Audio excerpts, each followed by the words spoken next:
France, regional climate change, Cattano and Grace Dohner. France is located in Europe and borders Germany, Italy, Switzerland, Belgium, and Spain. Part of it rests on the Mediterranean Sea and the other part is on the English Channel. France has a democratic government and the current president is Emmanuel Macron. French is the predominantly spoken language in France. Christianity is the main religion, with 64% of French citizens being Roman Catholic.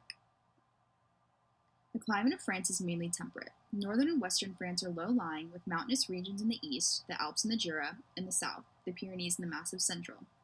The capital of France, Paris, has a mean annual temperature of 16 degrees Celsius, with a seasonal range of either an increase or a decrease of 7 degrees Celsius. France receives moderate precipitation even through the areas of France on the Mediterranean. The areas near the Mediterranean have very dry summers due to eastward moving Atlantic weather systems moving north. So, how has the French climate been affected in the post-industrial age? Climate scientists have found that in the second half of the 20th century, 1950 to 2000, an increase in the average temperature rose from 1.1 degrees Celsius to 1.5 degrees Celsius. This has caused much warmer summers. In June of 2019, a record-breaking heat wave hit France and its Mediterranean regions, causing wildfires due to the seasonal drought that often hits this area during the summer months. One day during this heat wave, temperatures hit 43.9 degrees Celsius, which is 111 degrees Fahrenheit. Another day, there was a high of 45.9 degrees Celsius, which is 114.6 degrees Fahrenheit. In the time since humans have been recording weather and climate, it has never been that hot in France. According to the French Ministry of Health, the June 2019 heat wave was responsible for 868 deaths. Dr. James Hansen of Columbia University, one of the world's leading climate scientists, commented on the heat wave in France, saying, "For all practical purposes, the heat wave is caused by human-made global warming.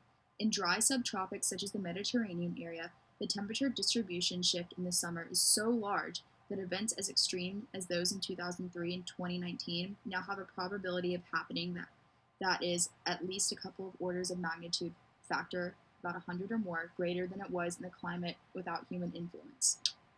Dr. Hansen then continues to explain that these extreme events would be almost impossible in a pre-industrial world. So, how is France planning to mitigate and adapt to climate change? France's government has proposed legislation stating that they are committed to being carbon neutral by 2050 if the bill gets passed. Within the bill, France would lower their use of nuclear energy, which is currently 75%, to 50% by the year 2035. Also, they have a long-term plan to cut back on energy consumption to 17% by 2030. Then, by the year 2050, the percentage of cutback should be 50%, but this seems out of reach based on current reports. Finally, they implemented that they will reduce the proportion of energy powered by fossil fuels to 40% by the year 2030. This is their plan for climate change if the bill gets passed, with only slight amendment changes. An ambassador, François Deltar, representative of France, addressed the UN in 2018, stating that the migration issue is an issue that affects the global community, and that an international solidarity action needs to occur to help migrants. World leaders can look at previous legislation, such as the protection of cross-border displaced persons, in the context of climate change and incorporate it in new international laws.